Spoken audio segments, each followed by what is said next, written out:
Colombia के इलाके सेरेहोन में कोयले की कान में साइंटिस्ट और पैलियोंटोलॉजिस्ट की एक टीम जमीन की गहराई में खुदाई कर रही थी। क्योंकि ये कोयले की कान असल में 6 करोड़ साल पुराने रेन फॉरेस्ट की वजह से बनी थी, इसी वजह से वो लोग इसमें पुराने जमाने के पौधों और जानवरों के रिमेन्स तलाश कर रहे थे। ये जगह दुनिया से छुपे हुए एक मिस्टीरियस पास्ट का हिस्सा थी, जिसे जमीन ने अपनी लेयर्स के अंदर छुपा रखा था। खुदाई के दौरान एक्सपर्ट्स को चट्टानों की गहराई में से एक अजीब सी चीज मिलती है। जब उस पर से मिट्टी हटाई गई तो ये कुछ और नहीं बल्कि एक हड्डी थी। किसी ने कहा ये क्रोकोडाइल की हड्डी है, कोई इसे कछुए की हड्डी कहने लगा तो कोई इसे पुराने दरख्त का तना मान रहा था। पर इसी हड्डी ने बाद में साइंस को एक ऐसी दुनिया की सैर कराई जहां अब तक का सबसे बड़ा सांप रहता था, टाइटनोबोआ।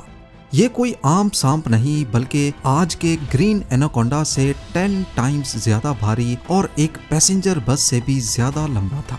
ये इतना भारी सांप था कि अगर ये जमीन पर रेंगना शुरू करे तो अपने ही वजन से मर जाए। तो आखिर फिर ये रेंगता कहाँ पर था?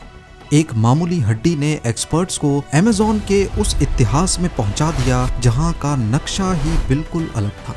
टाइटनोबोआ की इस जिसामत की असली वजह क्या थी, ये शिकार कैसे करता था और आखिर ऐसा क्या हुआ कि अमेज़न के जंगलात में इसकी बादशाहत का खात्मा हो गया। ज़ेम टीवी की वीडियोस में एक बार फिर से खुशामदीद। नाजरीन, टाइटनोबोआ की दरियाफ्त कोई अचानक होने वाला वाकया नहीं था, बल्कि ये सिलसिला 1994 में शुरू हुआ। एक लोकल जियोलॉजिस्ट हेनरी गार्सिया ने सेरेहोन की कान में एक अजीबो गरीब चीज देखी जो किसी दरख्त की टहनी का हिस्सा मालूम होता था। उस वक्त किसी ने इस पर ज्यादा अटेंशन नहीं दी और इसे स्पेशल बॉक्स में डालकर रख दिया गया। तकरीबन एक दहाई बाद साल 2002 में एक और जियोलॉजिस्ट फेबियानी हेरेरा को भी यहाँ से वैसा ही एक फॉसिल मिला। इन जियोलॉजिस्ट का असल मकसद पेलियोसीन फ्लोरा पर रिसर्च करना था, ताकि ये पता लगाया जा सके कि दुनिया के पहले ट्रॉपिकल रेन फॉरेस्ट कैसे दिखते थे।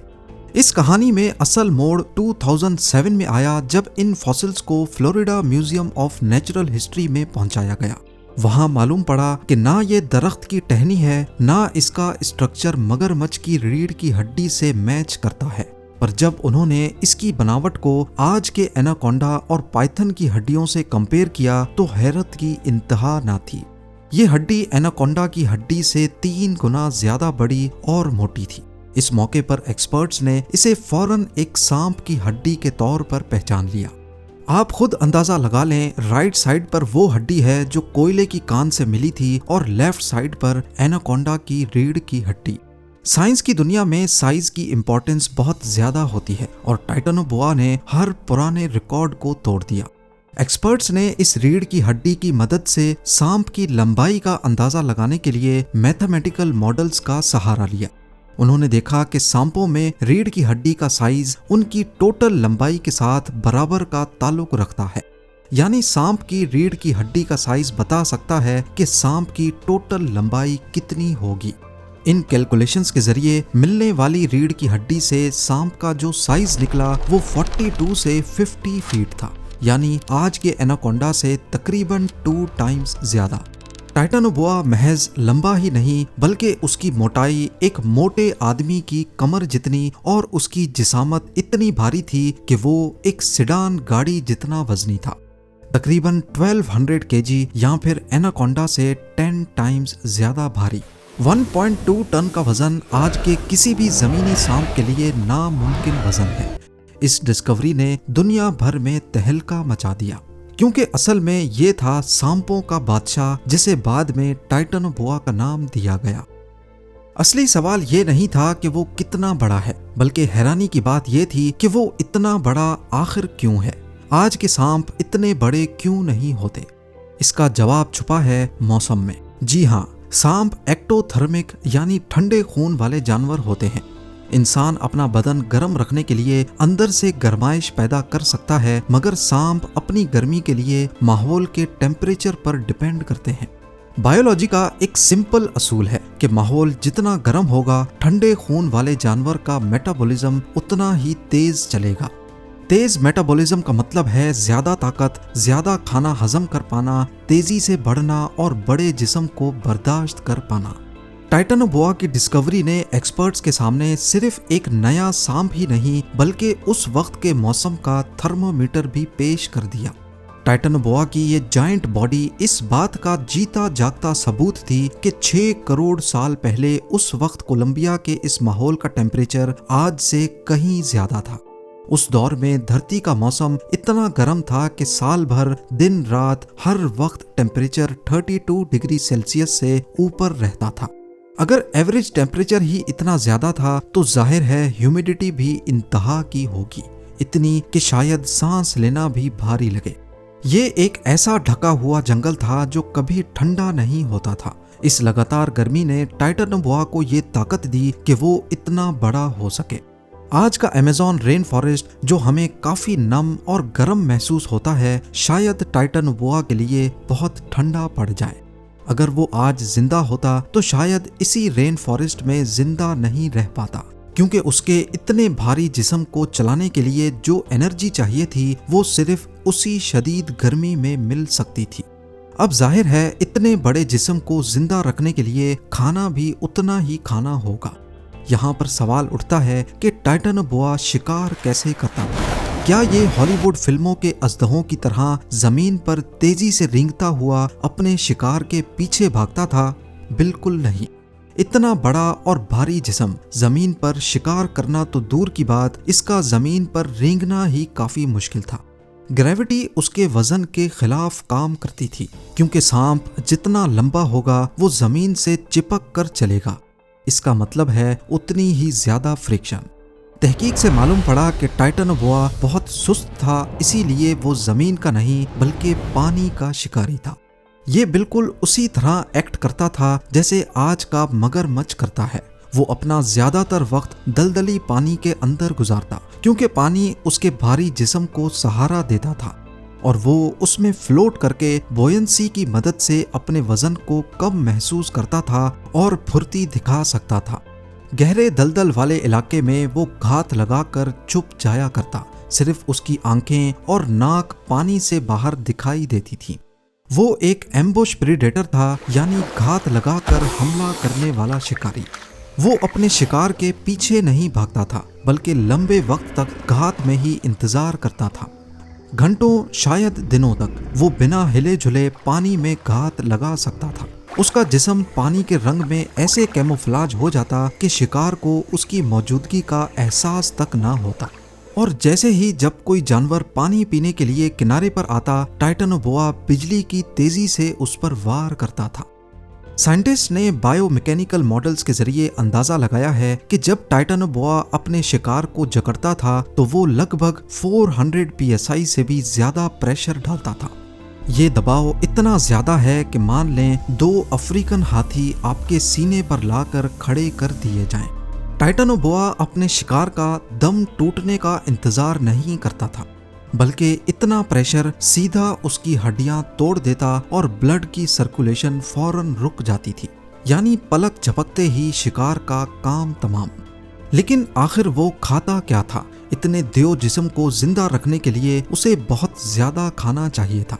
6 करोड़ साल पहले के इस ट्रॉपिकल जंगल में टाइटनोबोआ का पसंदीदा खाना बड़े कछुए और पुराने जमाने के बड़े क्रोकोडाइल्स थे। जी हाँ, उस जमाने में ऐसी किस्म के कछुए भी मौजूद थे जिनका साइज 8 फुट से भी बड़ा था, यानी एक स्नूकर टेबल जितना बड़ा कछुआ। टाइटनोबोआ ऐसे कछुओं को अपने जबड़ों में जकड़कर उनके सख्त शेल को चीर सकता था। उसके दांत मछली पकड़ने के लिए डिजाइंड नहीं थे, बल्कि मोटी हड्डियां कुचलने के लिए बने थे। इसी तरह जो मगरमच्छ आज जंगल के तालाबों में खौफ का आलम बने हैं, उनसे बड़े मगरमच्छ उस दौर में टाइटनोबोआ का खाना हुआ करते थे। इन सब हकीकतों से जाहिर होता है कि टाइटनोबोआ अपने दौर में शिकारियों के भी शिकारी और अमेज़न के बेमिसाल बादशाह थे। अब यहाँ आप सोच रहे होंगे कि जब इसकी मोटाई ही एक हेल्दी इंसान की कमर जितनी थी तो वो इतना बड़ा कछुआ कैसे खाता होगा।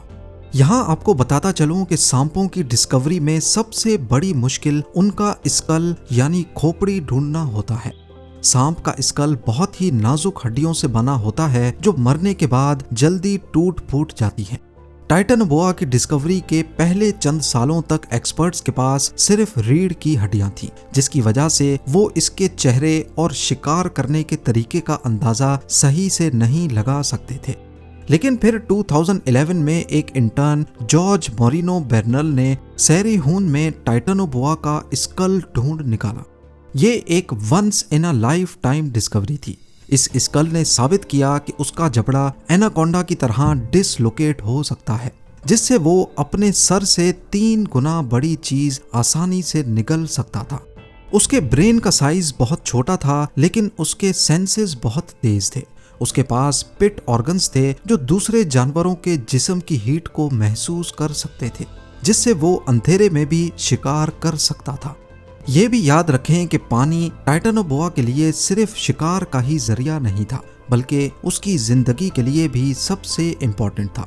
इतना बड़ा जिस्म अगर पूरी तरह खुश्क जमीन पर रहता तो अपने ही वजन से दब जाता और उसके इंटरनल ऑर्गन्स फट जाते।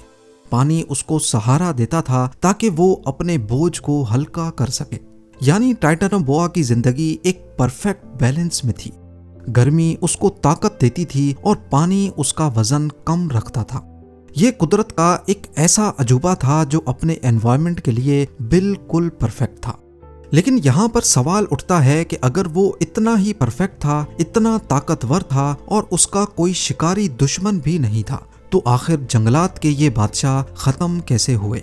आज के दौर में वो हमें नजर क्यों नहीं आते? इसका जवाब बहुत ही सिंपल मगर काफी अफसोसनाक है। दुनिया बदल गई, लेकिन टाइटनोबोआ खुद को उस तरह बदल ना सका। पेलियोसीन दौर के बाद जमीन का मौसम आहिस्ता आहिस्ता ठंडा होना शुरू हुआ। हम इंसानों के लिए चंद डिग्रीज का ऊपर नीचे होना मामूली बात होती है, लेकिन एक ठंडे खून वाले अजदहे के लिए ये मौत का पैगाम था। जैसा कि आपने पहले जाना, टाइटनोबोआ का मेटाबॉलिज्म माहौल की गर्मी पर डिपेंड करता था। जब ठंड बढ़ना शुरू हुई तो उसका मेटाबॉलिज्म सुस्त पड़ गया। उसका खाना हजम करने का प्रोसेस ज्यादा लंबा हो गया और उसकी ताकत कम होती गई। अब ना वो पहले जैसा फुर्तीला था और ना ही आसानी से शिकार दबोच सकता था। सिर्फ टेम्परेचर का कम होना ही नहीं, बल्कि यहाँ का पूरा इकोसिस्टम ही बदल गया। रेन फॉरेस्ट में जो दलदली इलाके टाइटनोबोआ के रहने के लिए परफेक्ट थे, वो आहिस्ता आहिस्ता सूखने लग गए और दलदल कम होने लगी। और इस सब के साथ साथ ताबूत में आखिरी कील मैमल्स ने ठोक दिया। दुनिया में मैमल्स बढ़ना शुरू हो गए और जो शिकार पहले टाइटनोबोआ का था, वो अब दूसरे जानवरों में डिवाइड हो गया। देखते ही देखते सब कुछ दुनिया के सबसे बड़े अजदहे के लिए कम पड़ गया।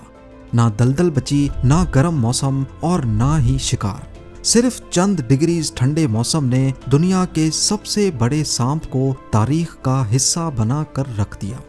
उम्मीद है ज़ेम टीवी की ये वीडियो भी आप लोग भरपूर लाइक और शेयर करेंगे। आप लोगों के प्यार भरे कमेंट्स का बेहद शुक्रिया। मिलते हैं अगली शानदार वीडियो में।